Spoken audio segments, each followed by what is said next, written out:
So this week is week 7 and I've been busy in the Western Highlands. A lot of big mountain ranges, a lot of brilliant days out and a lot of really long days out as well. So I suppose the first thing would be that I've just had so much support for this section and it actually wouldn't have been remotely possible without it. So this week was flanked by 2 days off. I don't really like to take days off, and until I took these 2 days off, I'd had a 26-day run of being on the hill every day. But to be honest, it was just the weather, and it's the fact that the weather was breaking down. Off the back of the Ben Nevis day at the end of last week, I was pretty tired. I'd not had a lot of sleep a lot of the nights, and the weather that day was these really turbulent showers coming in. So you'd be in bright sun and then it would just boom, whack in on high winds, and then you would just be in torrential rain low down, snow higher up. And I headed up to Loch Lochy for the Munros there, and it got to a point where I was like, it's just not happening. Like, it really just... And then I tried packing, pull your stuff, just get a routine going. And I kind of got all my stuff on, I got half my stuff on, and I just went, oh, I need to sleep, and I fell asleep. So it's really just says it all, you know, don't try and fight it, just do what your body tells you to do. But yeah, the following day, so I suppose the next place that I got stuck into was Glenfinnan in Galvin. And again, this would not have been a plan unless Helen had said, oh, she was up for taking a bike up to Glenfionley. And this is the glen that runs up towards Galvin. And instead of walking out like 6 kilometres of track at the end of a long day, it would mean I could jump on a bike and freewheel out the glen. So it meant it was maybe getting on for 30 kilometres walking and then 6 odd kilometres-ish back out to the road. So there you go, you had a plan. And she dropped me off in the morning at Glenfinnan. Quite a beautiful morning, stunning blue skies, walking in a base layer for the first time. I've almost never walked in a base layer. Yeah. 1 layer and that's it. Extremely unusual. Really enjoying it. Dry conditions. Some of the light in Scoon and Corrichan was just like... Nice little tiny moment there. Just coming up here, I stopped, looked around. And then the southern horizon in the sun. It's a very bright atmosphere. It's sort of bubbly cumulus clouds and all sun spatters. Yeah. And right at the south end there's Ben Cruachan, which was my second Munro on the second day. And I just got stopped there and smiled. So yeah, I went up onto the ridge there, up onto the top, got some views across to Glenpean, Skye, across to Scuir na Ciara in the north, and all this sort of ragged ridges heading into the Rough Bounds and sort of Noida. So good to see all that. From there it was a westward journey across to Scuirhulm, and then after that across a couple of wild glens to Galvin. And I love that area. I spent a lot of time last year walking around about Moydart, Ardgour, Glenfinnan, and in towards Glendessery, Noydart, etc. All these places, and it's nice to be back. Rough hills, great hills. There's many of them, and a lot of them are under 3,000 feet, and I've now been up loads of them, so it was nice to come back to the Munro Height hills and do them again. And then the afternoon, yeah, headed up onto Galvin. Last light heading across between the tops, and I met Helen here, and then we both headed down the south ridge of Galvin together.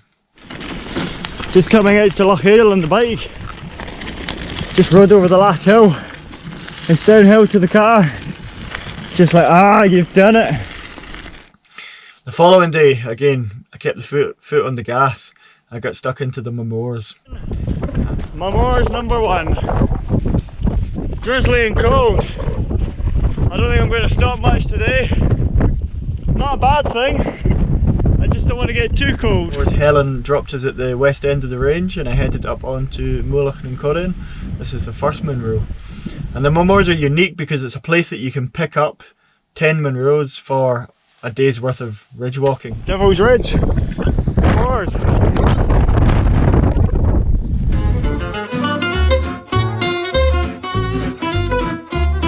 Devil's Ridge is quite narrow, but for the most part it's still a walk. And then after that things started to, I don't know, just slightly get a bit more serious. Like, And really in an inexplicable way, it was as much as the light went dull, the light went a bit flatter, the conditions got worse, the wind picked up a bit, you started to become affected, it was pushing you. And when you're doing a long day like that as well, it's just harder to stick with it for long periods when the elements conspire against you. So it's this combination between your own fitness, the size of the day, and then the weather conditions you're presented with. And yeah, I don't know what happened. I actually started to get quite cold coming off Binion Moor, but at this point I'd done 8 Munros and there was no way that I was not doing 10 Munros. There was no way I was going to come back for the final 2, just not a hope in hell. So really it was just grit the teeth and get up Scudail de Moor, get up Binion Beck, over the top and down. But I have to admit it was a really rare moment of like, God, I almost didn't enjoy that. It was just the stress and yeah, wherever that came from. Don't really know. Car headlights. Yeah.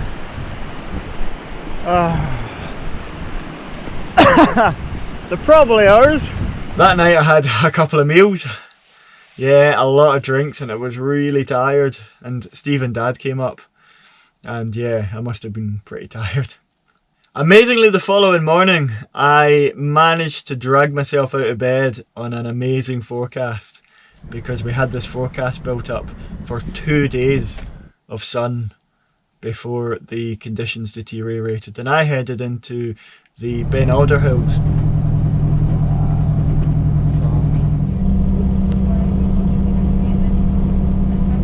And once again Helen was really up for taking a rucksack into Ben Alder Cottage and to use that as a halfway point for the trip. So yeah, I just pedalled up the loch onto the northern Munros, and for once the weather was really calm and settled. There were moments of wind, but then on Carngerrick there was this incredibly peaceful moment, almost mid-spring-like, of complete calm. Just right out there in the hills, alone, carrying minimal kit, enjoying movement, loving it, and with these couple of fantastic hills left, Ben Voyle, Ben Alder. And I headed across to Ben Voyle, over the top, and the sun set as I headed up to Ben Alder. And then that evening I was in no rush because the sun was away to the west, and the Ben Alder sits in the centre of, right in the centre of the Highlands, and so you have views to every corner from it. So you can see the lights of Strathspey, and you can see down at Bridge of Orchy, Rannoch, Glencoe, Ben Nevis, Ben Cruachan almost. So yeah, in terms of sort of, you know, what an experience to be wandering around the summit rim of Ben Alder at night on your own, just enjoying it in this amazing remote place. Like, yes, that's the last sort of glow on the horizon is just disappearing now. So yeah, just an amazing day. I almost do wish there were more days like that this winter. I mean, it's not to be, and I've always said, you know what, I don't really care, it is what it is, but it was just lovely to have this stunning day today. Yeah, felt like such a win, you know, and it's like, that's exactly why I'm doing this, to have these moments that you just pick up out of nowhere. And I headed down to Ben Alder Cottage. There was a fire raging, food on, hot drinks on. Helen was there, and we just had the most brilliant bothy night, you know. I'll definitely be back there. The following morning was another stunner, and I think it almost might be the first time I've had 2 consecutive really good days together. I'm heading up to Score Gaira, the pointed one. Had a really nice night at Ben Alder Cottage last night. Really taken by the place, it was really stunning. Great location, clean tidy bothy, a nice open aspect onto the surrounding area. It's really unlike a lot of bothies, which so often are really hemmed in by the hills, but this is such a nice sunny open location.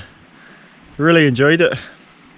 There are 3 Munros that surround Loch Ushen, and my bike was at Loch Ushen, so I'd have to kind of go over them and cycle back to the train station where we began. And yeah, just had a great day, fantastic day, and it was yeah, it just felt like a holiday really. So in spite of increasing winds through the afternoon because the weather was deteriorating, I just felt like I was on holiday, and I don't really know why. I think it might have been just the sun. Just had a sort of quick run up this hill on the way back to Kenora Station. The train is in just less than 2 hours, so I've got plenty of time to get back down. I have to get the train out to Fort William, and we got back to the train with plenty of time. Back to Fort William. Yeah, nice day. Really nice day. And it's nice to have those moments of lightness, even in a schedule that saw me doing nearly 100 kilometres in 3 days. So it's a lot of work in winter. Just to have these moments of calmness is really, really important, and it forces you to relax, because if you don't relax, you'll never make it. And the following day, arranged to meet up with Finlay Wild, which was really good. There was one set of hills remaining in the Lochaber area, the immediate Lochaber area, and that's really the Loch Lochy pair.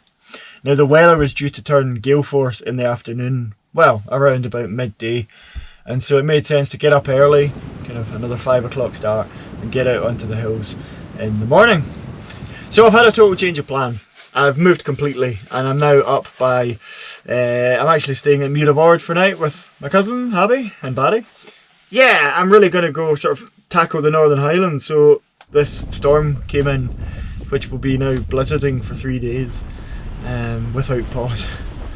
So it really puts a bit of a brakes on the progress. I'm really in the mood at the minute for just keeping pushing, and I want to just keep pushing out big miles. That's what I'd like to do, but then again the weather says no, so you kind of have to go with that. But that's fine. It just means either not going up hills if it's too bad, or shorter days, and there are no shortage of shorter days in the Northwest Highlands. Yeah, I should also maybe just say as well, like, for all the folk that have been watching the videos, I know people have been, I've had a few folk have said to me, like, yeah, I saw the videos and things, so yeah, glad folk are maybe watching them and keeping up, if they keep folk updated. I'm enjoying doing them, but yeah, cheers for watching.